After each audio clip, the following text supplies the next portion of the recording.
सुनेंगे पितृपक्ष के दौरान सुनी जाने वाली पौराणिक कथा पितृपक्ष यानी कि श्राद्ध पक्ष। हिंदू धर्म में इसका बहुत ही बड़ा महत्व माना गया है।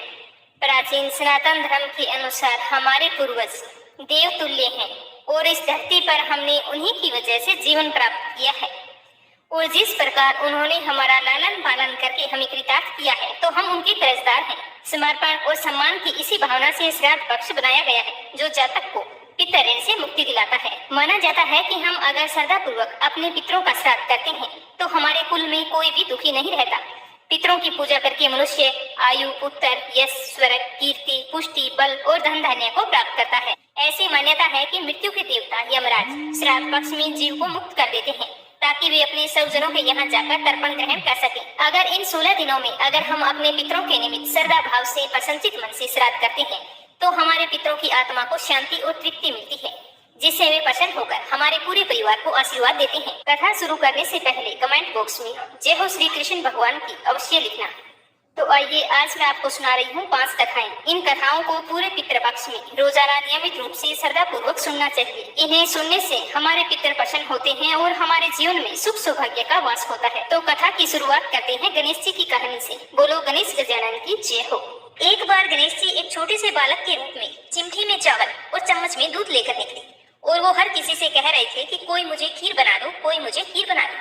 तो सारे हंस रहे थे कि बोले भला इतने से दूध से और चावल से कभी खीर बनती है। तभी एक बुढ़िया माई बैठी थी तो उसने कहा ला बेटा मैं बना देती हूँ। तो ऐसा कहकर वह बुढ़िया माई चूल्हे पर एक छोटा सा बर्तन चढ़ाने लगी। तब गणेश जी ने कहा कि दादी माँ छोटी भगोनी मत चढ़ाओ, तुम्हारे घर में जो सबसे बड़ा बर्तन है वही चढ़ा दो। तो बुढ़िया ने सबसे बड़ा बर्तन था वो चढ़ा दिया। अब जैसे ही खीर और चावल उसमें डाले तो देखती ही रह गई। जो थोड़े से चावल थे जैसे ही कि उसमें उफान आया तो वह बर्तन पूरी तरह से भर गया और खीर में बहुत ही अच्छी खुशबू आने लगी।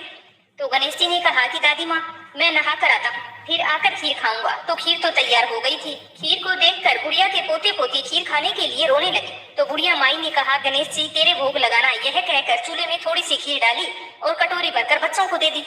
तो बुढ़िया की पड़ोसन छत पर से देख रही थी।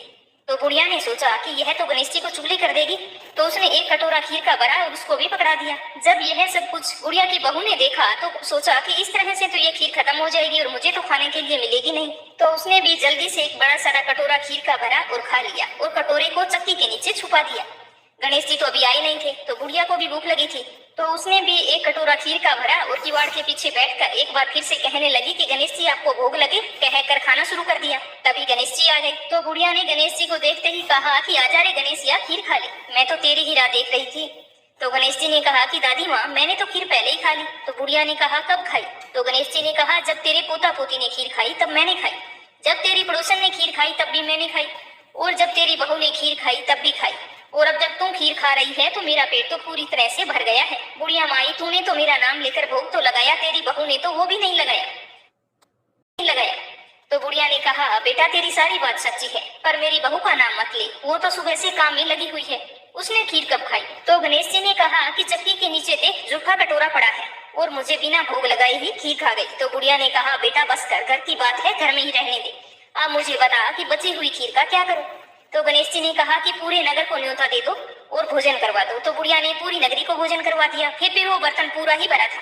धीरे धीरे यह खबर राजा तक पहुंच गई। तो राजा ने उस बर्तन को महल में मंगवा लिया और बुढ़िया से कहा कि बुढ़िया तेरे घर ऐसे बर्तन का क्या काम, ऐसा बर्तन तो राजमहल में अच्छा लगता है। तो बुढ़िया ने कहा कि ठीक है राजा जी आप ले लो। तो राजा ने खीर का बर्तन महल में जैसे ही रखा, रखते ही खीर में कीड़े मकोड़े बिच्छू पैदा हो गए और खीर में बहुत बुरी तरह से दुर्गंध आने लगी। तो यह देखकर राजा ने बुढ़िया को बुलाया और कहा कि बुढ़िया ये बर्तन ले जा, जा मैंने तुमको दिया। तो बुढ़िया ने कहा कि राजा अगर आप देते तो पहले देते, यह तो बर्तन मुझे मेरे गणेश जी ने दिया है। तो बुढ़िया ने बर्तन वापस उठाया और अपने झोंपड़े में ले गई। तो उसके झोंपड़े में आते ही खीर तो सुगंधित हो गई, सारे बिच्छू कांकड़े सब गायब हो गए। तो बुढ़िया ने गणेश जी से कहा कि गणेश जी अब मैं बची हुई खीर का क्या करूं?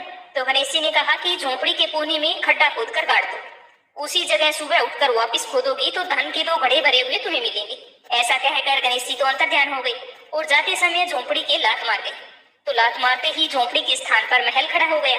सुबह जल्दी ही बहू ने फावड़ा लिया और जहाँ पर खीर दबाई थी उस जगह को खोद दिया, लेकिन बहू को तो कुछ भी नहीं मिला। तो बहू अपनी सास से कहने लगी कि सासू जी थारो गणेश जी तो झूठो है। तो सासू ने कहा बहू मारो गणेश झूठो नहीं है, ला मैं देखती हूँ। तो वह फावड़ा लेकर देखने लगी तो टन टन करते हुए 2 बड़े धन के भरे हुए निकल आए। तो बहू ने कहा, सासू जी, गणेश जी तो साचो है, मैं ही झूठी हूँ। तो सास ने कहा कि गणेश जी तो भावनाओं का भूखा है। यह कहकर बुढ़िया ने जोर से कहा कि बोलो गणेश गजानन की जय हो। हे गणेश जी, जैसा आपने बुढ़िया को दिया वैसा सबको देना, जैसा राजा को दिया वैसा किसी को ना देना।